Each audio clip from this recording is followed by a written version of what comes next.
यह है बीजेपी की सबसे दमदार जीत। 7 पार्टियां टकराई, सातों को बीजेपी ने धूल चटाई। इस सीट पर पूरे विपक्ष ने लगाया एड़ी चोटी का दम, लेकिन मोदी के आगे हो गए बेदम। इस सीट से बिहार की तस्वीर हो गई साफ, अब जनता नीतीश को नहीं करेगी माफ। इस सीट से बीजेपी ने भरी जीत की हुंकार, अब बिहार में बनेगी बीजेपी सरकार।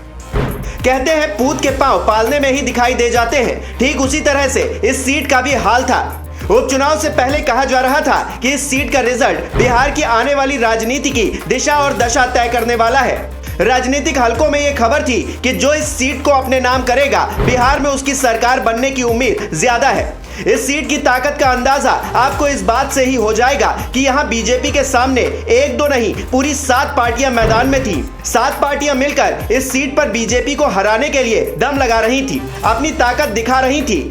लेकिन राजनीति में असली खिलाड़ी वो होता है जो आखिर तक पासा पलटने की ताकत रखता हो, और ऐसा काम इस सीट पर बीजेपी ने करके दिखाया है। जी हां, हम बात कर रहे हैं कुढ़नी सीट की।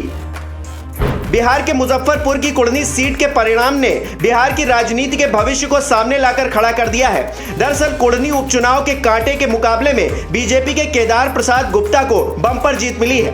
केदार प्रसाद गुप्ता ने जेडीयू उम्मीदवार मनोज कुशवाहा को 3632 वोटों से हराकर ये चुनाव जीतकर बिगुल बजा दिया है कि साल 2024 और साल 2025 में बिहार बीजेपी का होगा। इस सीट पर बीजेपी को 76,648 वोट मिले हैं, वहीं जेडीयू को 73,016 वोट। बीजेपी के लिए ये इसलिए भी बड़ी जीत मानी जा रही है क्योंकि इस सीट पर बीजेपी का सीधा मुकाबला 7 पार्टियों से था। ऐसे में कांटे की इस टक्कर में बीजेपी ने ऐतिहासिक जीत दर्ज की है और विपक्ष को अपनी ताकत का एहसास कराया है। राजनीतिक पंडितों का मानना था कि लोकसभा चुनाव 2024 और 2025 में बिहार विधानसभा चुनाव से पहले कुढ़नी विधानसभा बिहार की राजनीति में सेमीफाइनल की तरह है। हर किसी को इस सीट के परिणाम का इंतजार था। जनता के साथ साथ सफेदपोश लोग भी इस सीट के परिणाम का इंतजार कर रहे थे, लेकिन आखिरकार जश्न मनाने का मौका बीजेपी के हिस्से में ही आया। अब हम आपको इस सीट की अहमियत समझाते हैं, साथ ही ये भी बताएंगे कि इस सीट को बीजेपी के लिए बिहार की जीत क्यों माना जा रहा है। दरअसल इस सीट पर जीत की अहमियत इसलिए है क्योंकि इस सीट पर बीजेपी की सीधी टक्कर नीतीश कुमार से थी। वैसे तो इस सीट पर बीजेपी का सामना गठबंधन की 7 पार्टियों से था, लेकिन नीतीश कुमार की साख इस सीट के हार जीत के साथ भी जुड़ी हुई थी। उसके पीछे की सबसे बड़ी वजह है कि बीजेपी से अलग होने के बाद नीतीश पहली बार बीजेपी के खिलाफ चुनावी मैदान में थे। ऐसे में इस सीट की जीत आने वाले चुनाव के भविष्य के तौर पर देखी जा रही है। लेकिन इस सीट की जीत इतनी अहम क्यों है, ये भी समझ लीजिए।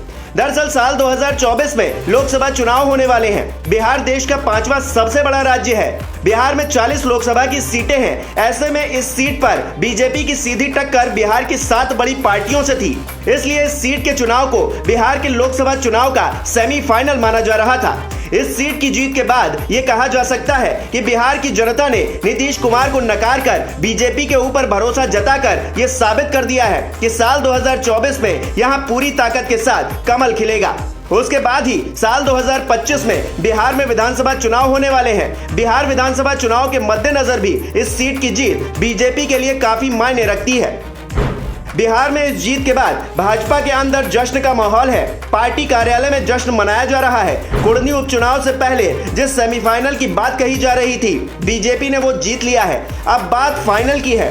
भाजपा अब दावा कर रही है कि नीतीश कुमार की धोखेबाजी को जनता ने स्वीकार नहीं किया है और उन्हें सत्ता से बेदखल करने की ठान ली है। इसलिए बीजेपी का कहना है कि कुढ़नी तो झांकी है, असली पिक्चर अभी बाकी है।